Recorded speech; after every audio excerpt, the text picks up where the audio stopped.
বৃন্দগণ এবং মা বোনেরা, এখন যে বেলা আপনারা শুনতে পাবেন তা হচ্ছে চাঁদবেলার কলাবনে দুরবস্থা। রাজা চন্দ্রধর বাণিজ্যতে গেছেন এবং মা মনসার সঙ্গে বিবাদ হয়ে তিনি নিজের অহংকারে তিনি বাণিজ্যতে গিয়েছিলেন। তাই মা মনসার কপালে কুদৃষ্টিতে রাজা চন্দ্রধরে সপ্তডিঙ্গা ধন রত্ন করি সেই কান্দুধর করে ডুবিয়ে দিয়েছিলেন। তাই রাজা দুঃখ কষ্ট সহ্য করে তিনি হেঁটে হেঁটে বাড়ি আসছেন।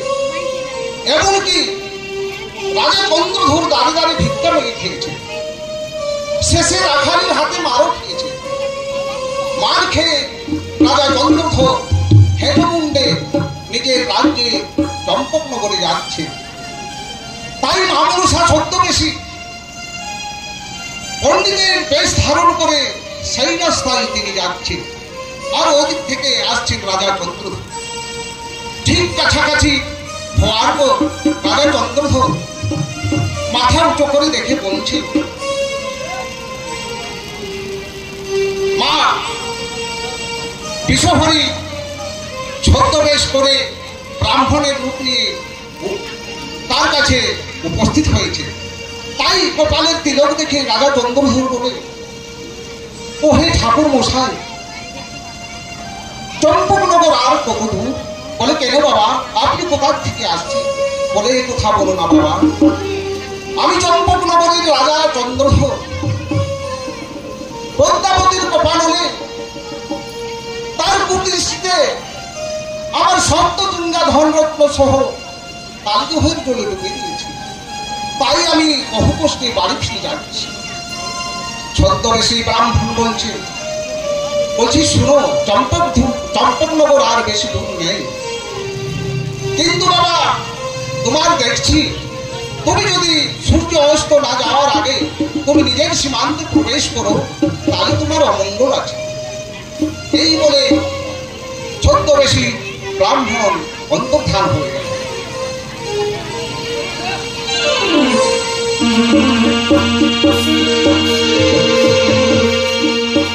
তাই রাজা চন্দ্রধর কিছু দূর গিয়ে বলে, এই তো আমার কলা বাগান পৌঁছে গেছি। কিন্তু ব্রাহ্মণে আমাকে বলেছে, পণ্ডিত মশাই আমাকে বলেছে যে সূর্য অস্ত না যাওয়ার আগে যদি আমার সীমান্তে প্রবেশ করি তাহলে আমার অমঙ্গল আছে। তাহলে আমি এখন কি করি? ও বলে, ওই যে ঝোপঝাড় দেখাচ্ছে ওইখানে আমি লুকিয়ে থাকবো। আর ঠিক সন্ধ্যেবেলার সময়, ঘোর অন্ধকারের সময় কেউ আমাকে দেখতে পারবে না, সেই সময় আমার সীমান্তে আমার কলাবাগানে প্রবেশ করবে। এই বলে রাজা চন্দ্রধর লুকিয়ে রইলেন সেই ঝড় ফুলের আগে। এদিকে মা মনসা কি করেছে, ছদ্মবেশ করে পণ্ডিতের লোক ধারণ করে চলে গেছেন সরবা বেনালির কাছে। সরণী বেনালিকে বলছে, ওগো মা, তোমার রাজত্বের খবর কি? বলি, বাবা ভালো। রাজা কেমন আছে? তাই একটু তুমি পাখি পুঁথি দেখে বলে দাও না। তাই ছদ্মবেশী ব্রাহ্মণ পাখি পুঁথি বের করে বলছে, মা গো, তোমার স্বামী দু একদিন পরে রাজত্বে আসছে, কিন্তু আজ রাত্রি তোমার কলা বাগানে অমঙ্গল দেখছি। বলছে, কেমন? বলছে, তোমার কলা বাগান আর চুরি হয়ে যাবে। তাই তুমি সব প্রহরীজনকে সতর্ক করে দাও যেন কলাবন তারা ভালোভাবে রক্ষা করে। এই বলে ছদ্মবেশী পণ্ডিত অন্তর্ধান হয়ে চলে গেল।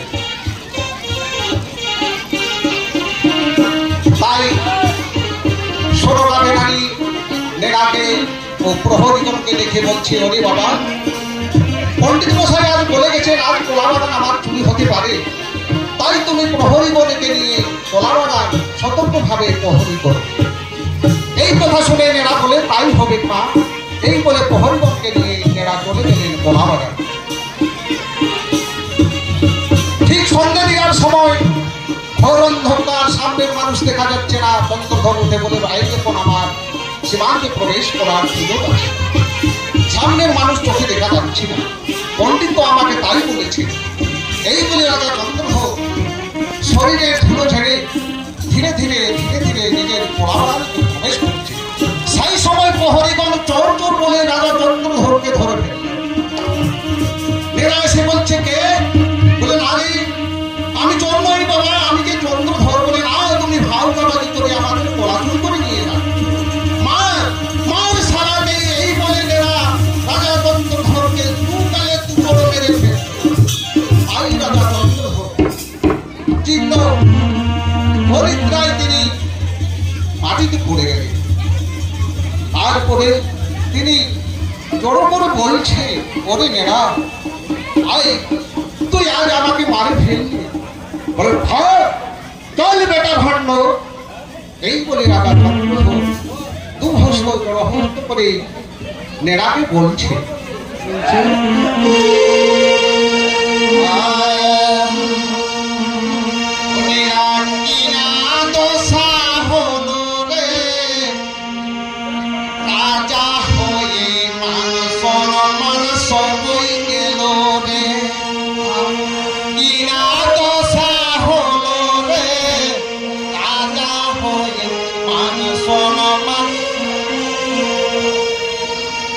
সবাই গেল রে, সবাই গেল রে, সবাই গেল রে, সবাই গেল রে।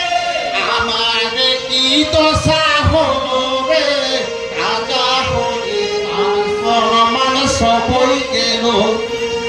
আমার কি দশা হলো রে, রাজা হয়ে মান সবাই গেল রে। হরি সবাই গেল রে, সবাই গেল রে। আমার কি দশা ভেলা রে, রাজা হয়ে মান সবাই গেল রে।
এসে রাজাকে নেড়া, কিন্তু ভয় লেগে গেছে প্রহরীগণের। তাই প্রহরীগণ বলছে